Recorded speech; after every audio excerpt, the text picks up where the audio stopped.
The guards expected a condemned man's last request to be a meal or a cigarette. But when he asked to see his dog, they laughed. Hours later, that simple request uncovered a truth so powerful it stopped an execution and exposed a secret that shook the entire town. The prison was heavy with silence, its gray walls echoing with the weight of finality. In a small cell at the end of the corridor sat Michael, a man counting down the last hours of his life. The clock above his head ticked, mercilessly, each second pulling him closer to execution. Guards spoke in hushed voices outside, some with pity, others with cold indifference. Everyone expected the usual requests: one last meal, a cigarette, a glass of whiskey. But Michael's request had stunned them all. He didn't want food, drink, or comfort. His final wish was simple: to see his dog one last time. The warden frowned when he heard it. A dog?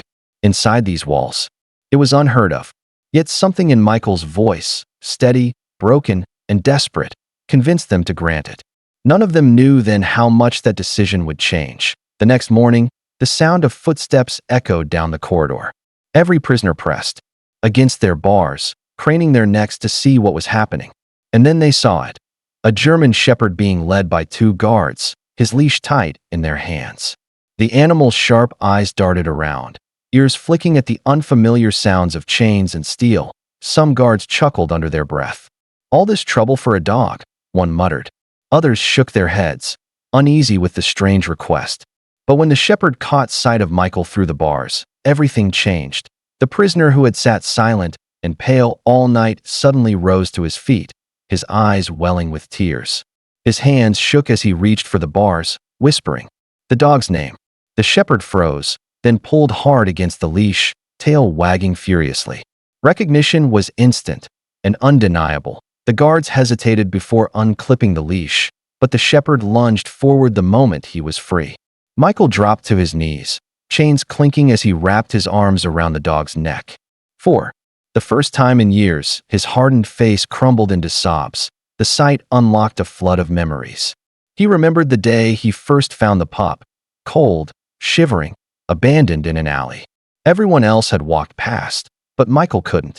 He'd scooped the little dog into his jacket, promising he'd never leave him. From that day on, they were inseparable. Through the darkest nights, the shepherd had been his light. When Michael returned broken from deployments, it was the dog who nudged his hand, reminding him he wasn't alone. When Michael lost his job, and the world turned its back, the dog stayed. Now, in the bleakest moment of his life, that same unwavering loyalty had returned. To Michael, this wasn't just a reunion. It was proof that love doesn't abandon you. Even when the world does the AT first, the dog pressed against Michael, whining with joy, his tail sweeping the cold concrete floor.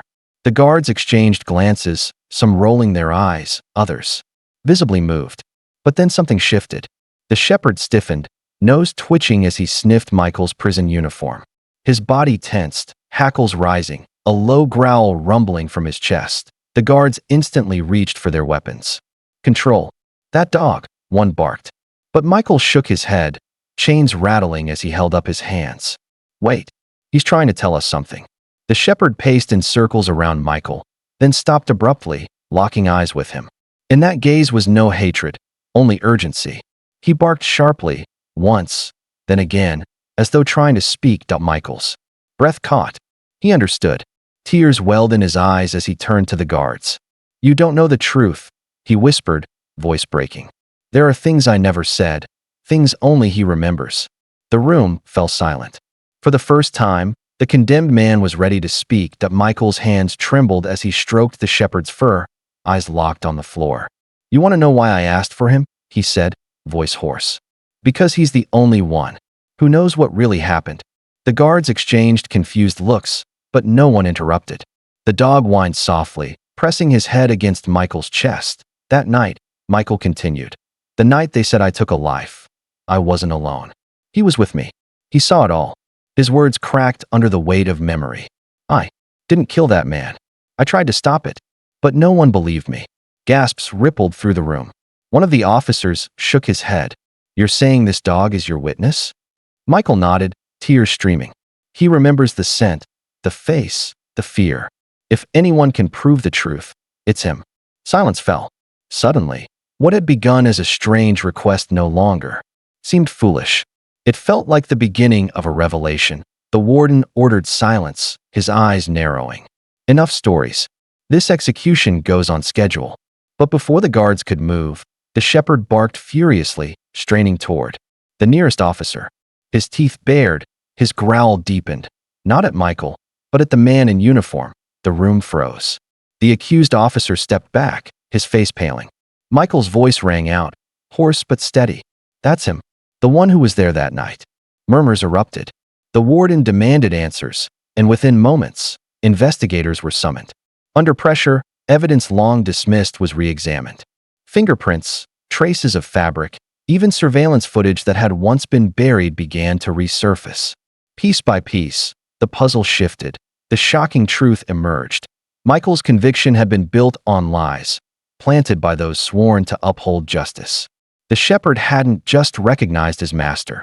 He had unmasked the real betrayer. What began as a final farewell was suddenly transforming into a fight for truth. News of the prison incident spread like wildfire.